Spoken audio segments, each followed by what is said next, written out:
Ku cyumweru perezida wa Leta Zunze Ubumwe za Amerika Donald Trump yatangaje ko ingabo za Amerika zafashe ubwato bwa Iran bwitwa Tuska. Mu itangazo ririmo kwivuga imyato no kwishongora kuri Iran, Trump yavuze ko ingabo ze zafashe ubwo bwato nyuma yo kurenga ku mabwiriza avuga ko ubwato bwari bwo bwose budakwiye kuva cyangwa kujya ku byambo bya Iran. Amakuru arambuye avuga ko ubwato bwafashwe buri kugerageza guca mu bwirinzi bw'ingabo za Amerika ahagana mu kigobe cya Oman. Ababufashe ni abasirikare badasanzwe bakorera mu bwato bwa USS Spruance babanje kubugenda runono bakoresheje ikoranabuhanga ridasanzwe, baraburasa babwinjiramo. Abanya-Iran bari baburimo barashimutwa bose. Kuri uyu wa mbere Iran yarahiriye kwihorera ndetse yatangiye kubikora harimo ubwato bwarashwe. Operasiyo gufata ubu bwato yagenze gute? Ni ubwato bwoko ki? Ikaze kuri Jado Dukuze Official.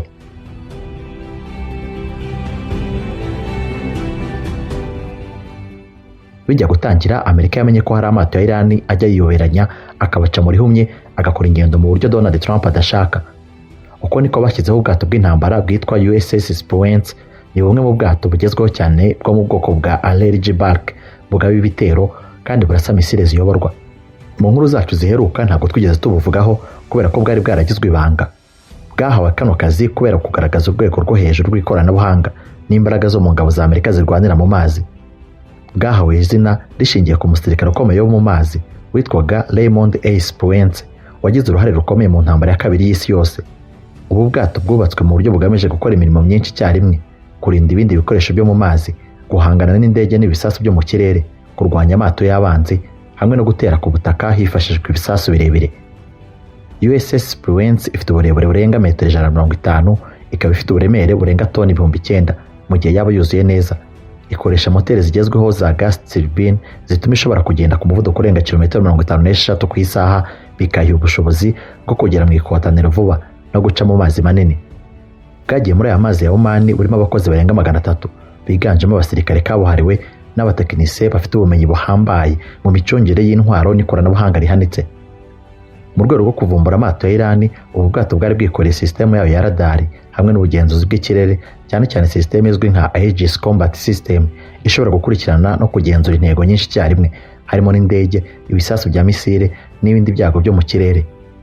Ubu bwato bwatoranyijwe kubera ari bumwe mu bufite imbaraga zikomeye cyane. Aba basirikare bari bafite sisitemu ya Vertical Launch System ishobora kurasa ibisasu bitandukanye, harimo misile za Tomahawk kubera ko zigera ku ntera ndende, harimo no hakurya y'inyanja ku butaka, ndetse na misile zo kwirinda za SM2 na SM6. Bari bitwaje kandi misile zigenewe kurasa amato ya Iran. Mu rwego rwo kwitegura intambara yo mu mazi, izi ngabo zari zifite ibisasu bya torpedo bikoreshwa mu kurwanya submarine hamwe na sonari zifasha kumenya aho amato y'umwanzi ari. Bari bafite kandi imbunda nini ya milimetero 127 ishobora gukoreshwa mu kurasa ku ntera itandukanye, haba ku mato cyangwa ku butaka. Mu rwego rw'ibikorwa bidasanzwe, ubwato bwa USS Spruance bushobora gukora ibikorwa byo kurwanya iterabwoba, gucunga inzira z'ubucuruzi mu nyanja, gutabara mu bihe by'ibiza, hamwe no gushyigikira ingabo ziri ku butaka. Kubera imirwanire y'ingabo za Iran, ubu bwato bwari butwaye indege za kajugujugu nka MH-60L zagombaga kubafasha mu bikorwa byo gushakisha submarine, gutwara ubutumwa bwo gutabara cyangwa gukusanya amakuru y'ubutasi.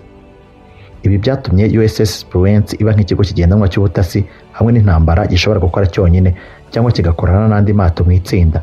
Ku bijyanye n'ubwirinzi, USS Spruance ifite uburyo bwinshi bwo kwirinda ibitero.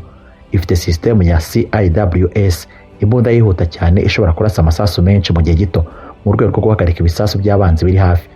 Ifite kandi uburyo bwo kuyobya ibisasu by'abanzi binyuze mu gusohora ibisasu by'ibicopori no guhungabanya radari z'umwanzi. Uretse ibyo, imiterere y'ubwato bwayo yubatswe mu buryo bugabanya ibyago byo kubonwa na radari z'umwanzi.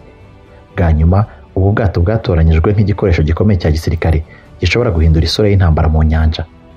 Guhuza imbaraga z'intwaro zigezweho, ikoranabuhanga rihanitse rya radari n'ubutasi, hamwe n'ubushobozi bwo gukora ibikorwa byinshi icyarimwe, bituma buba bimwe mu nkingi za mwamba mu mutekano wa Amerika n'abo bafatanya. Aba basirikare, intwaro hamwe n'ikoranabuhanga biri muri ubwo bwato nibyo byakoreshejwe mu gufata ubwato bwa Iran. Ubutumwa yanyujije ku rubuga rwe rwa Truth Social, Trump yagize ati: "Uyu munsi ubwato bw'imizigo bwa Iran bwitwa Tuska, burebure kandi buremereye cyane, bwagerageje kurenga ku bwirinzi bw'ingabo zacu zo mu mazi, ariko ntabwo byabuhiriye." Ubwato bwacu bw'intambara USS Spruance bwahagaritse Tuska mu kigobe cya Oman, bubaha umuburo uhagije wo guhagarara. Abakozi b'ubwato bwa Iran ntabwo babyumvise, bityo ubwato bwacu buhagarika burundu butobera icyumba cya moteri. yakomeje avuga ko abasirikare ba Amerika aribo bagenzura ubwo bwato kandi ko buri mu bihano bya Minisiteri y'Imari ya Amerika kubera ibikorwa byakekwagaho kutubahiriza amategeko mu bihe byashize.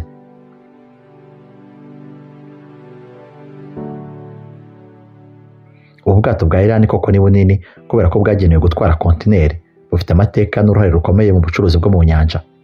Mu miterere yabwo rusange, Tusk n'ubwato bwubatswe mu mwaka wa 2008 bukaba buri mu bwoko bwa Panamax container ships, bivuze ko bwakozwe ku buryo bushobora kunyura ahantu hadasanzwe nko mu muyoboro wa Panama. Bufite uburebure bugera kuri metero hafi 296 n'ubugari bwa metero 32 kandi bushobora gutwara imitwaro igera kuri toni zirenga 66,000.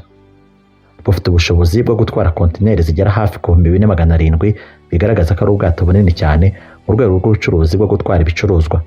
Bukoresha moteri ikomeye ya diesel ituma bushobora kugenda ku muvuduko uhagije.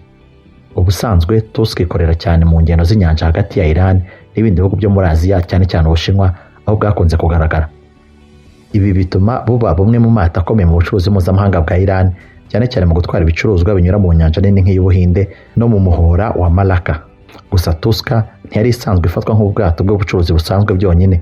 Raporo zitandukanye zagaragaje ko yari iri mu bwato busanzwe bwarashyiriweho ibihano na Leta Zunze Ubumwe za Amerika kubera gukekwaho uruhare mu bikorwa bitemewe n'amategeko birimo ubucuruzi butemewe cyangwa gutwara ibikoresho bishobora gukoreshwa mu bikorwa bya gisirikare.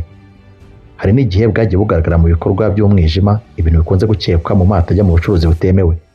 Mu mateka yabwo, ubu bwato bwigeze no kugira impanuka mu mwaka wa 2017 aho bwagize ikibazo cyo kugonga ku butaka hafi y'inkombe za Hong Kong, ariko nta bantu bahakomerekeye. Icyatumye Tusk imenyekana cyane ku rwego mpuzamahanga ni ukugushimutwa n'ingabo za Amerika. Bwafashwe nyuma y'amasaha menshi y'ubushyamirane hagati yabwo n'ubwato bw'intambara bwa Amerika. Abanyamerika barashe ku cyumba cya moteri kugira ngo babuhagarike, hanyuma abasirikare ba Amerika babwinjiramo babufata ku ngufu. Bwari buri kugana ku cyambu cya Bandar Abbas muri Iran. Mu gufata ubu bwato, intambwe ya mbere kwari ukumenya aho ubu bwato buri no gukurikirana urugendo rwabwo. Ingabo za Amerika zakoresha uburyo butandukanye bwo kugenzura imigendere y'amato, burimo radar zigezweho, satelite z'ubutasi hamwe n'indi mikorere yo gukusanya amakuru yo mu nyanja. Uko niko babonye Tusk iri kugenda mu kigobe cya Oman. Amerika yakurikiranye buri ntambwe kubera ko babonye ko ubu bwato buri kugenda buhindura imyirondoro, rimwe na rimwe bukazimya ibikoresho byerekana imyirondoro yabwo. Intambwe ya kabiri yakurikiyeho ni ugutanga umuburo no gusaba ko ubwo bwato buhagarara. Iyo ubwato bwa gisirikare bwa Amerika bwegereye ubwato buri gushakishwa, butanga ubutumwa bwo kuri radiyo. Ubu butumwa bwari burimo gusaba ubwato gusobanura aho buva, aho bugana, icyo butwaye ndetse no kwemera kugenzurwa. Ubu ni uburyo busanzwe bukoreshwa mbere yo gufata icyemezo gikomeye kubera ko amategeko mpuzamahanga agenga inyanja asaba ko hakorwa igerageza rya mbere ryo kuganira no gusaba ubufatanye. Ubu bwato bwa Iran bwakomeje kwanga kumvira ayo mabwiriza. Kuko byatangajwe, abakozi ba Tusk ntabwo bigeze bashaka kuganira ku mabwiriza bahawe n'ingabo za Amerika arimo guhagarara cyangwa guhindura inzira. Ibi byafashwe nk'ikimenyetso cy'uko ubwato bushobora kuba burimo gukora ibikorwa binyuranyije n'amategeko cyangwa bushaka guhangana. Iyo ubwato bwanze guhagarara mu gihe bubisabwe n'ingabo zifite ububasha bwo mu karere, hakurikiraho igitutu cya gisirikare. Ubwato bw'intambara bwa Amerika bwahise bwegera Tusk, buhita butangira ibikorwa byo kubuhagarika ku ngufu. Aha niho havugwa ko habaye kwangiza igice cya moteri cy'ubwato bwa Iran bigamije kubuhagarika ngo budakomeza kugenda. Ibi bikorwa biba byemewe gusa mu bihe byihariye, cyane cyane iyo hari icyago cy'umutekano cyangwa kutubahiriza ibihano bifite agaciro mpuzamahanga. Kwibasira moteri ntabwo bigamije gusenya ubwato burundu, ahubwo ni uguhagarika ubushobozi bwabwo bwo kugenda. Nyuma yo kwangizwa kwa moteri, Tusk yahise itakaza ubushobozi bwo gukomeza urugendo. Ibi byatumye iba nk'ihagaze mu mazi, itagishoboye guhunga cyangwa gukomeza inzira yayo. Intambwe ya nyuma yabaye yo kwinjizwa mu bwato bikozwe n'abasirikare ba Amerika. Iyi ntambwe ni ikomeye cyane kuko isaba ubuhanga n'ubushishozi bwo hejuru. Abari babutwaye n'abandi bakozi bahise bashimutwa bashyirwa mu maboko y'ubuyobozi bwa Amerika. Nyuma yo kugenzura imbere mu bwato, ingabo za Amerika zafashe icyemezo cyo kubufata burundu. Abakozi babwo bashyizwe mu maboko y'iperereza mu gihe ubwato bwahise butangira gusuzumwa mu buryo burambuye. Ibi bikunze gukorwa mu rwego rwo kumenya niba hari ibikorwa by'ubucuruzi butemewe, gutwara ibintu byafatiwe ibihano cyangwa ibindi bikorwa bifatwa nk'iterabwoba ryo mu nyanja. Intambwe ya nyuma ni igenzura n'iperereza ryimbitse. Nyuma yo gufata ubwato, inzego za Amerika zitangira gusuzuma ibiri mu bwato, inyandiko z'ubucuruzi, aho bwaturutse n'aho bwarimo bugana. Rino perereza rigamije kumenya niba ubwato bwari burimo gukora ibikorwa binyuranyije n'amategeko mpuzamahanga cyangwa niba bwari bugamije gusa ubucuruzi busanzwe ariko bukaba bwarahuye n'ibihe bya politike n'umutekano.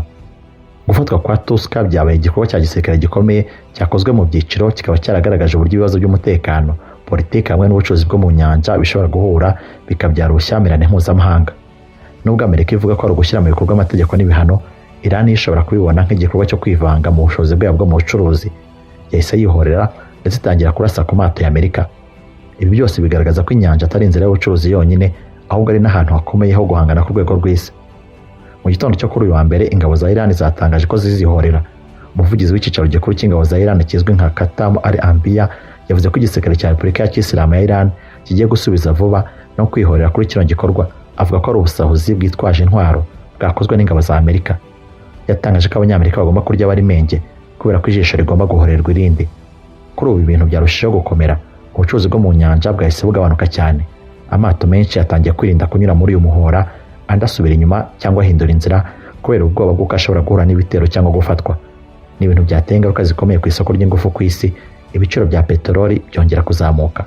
Ku rwego rwa politike, umwuka w'intambara nawo urarushaho kwiyongera. Iran ivuga ko ifite uburenganzira bwo kurinda ubusugire bwayo no kurwanya ibyo bitero bya Amerika, mu gihe Amerika ivuga ko igamije kurinda umutekano w'inyanja no kubahiriza ibihano byashyizweho. Hagati aho, ibiganiro bya diplomasi byabitangirijwe muri Pakistan ntabwo byitezwe ko biri buze gukomeza, kuko buri ruhande ruri gukomeza gufata urundi nk'umwanzi. Uko ibintu bihagaze muri uyu muhora wa Hormuz kuri ubu bigaragaza ko ari kimwe mu bihe bikomeye cyane ku mutekano mpuzamahanga. Hari impungenge ko niba nta bwumvikane bugerwaho vuba, hashobora kuba ihungabana rikomeye ry'ubucuruzi bw'isi ndetse n'akaga ko gushyamirana mu buryo bw'intambara yo mu nyanja hagati y'ibihugu bikomeye. Ngayo ngoko rero, reka tugushimire ukomeje gukurikirana Jado Dukuze Official, tukubwira ko ibiganiro byacu ari akagaruka. Wakoze.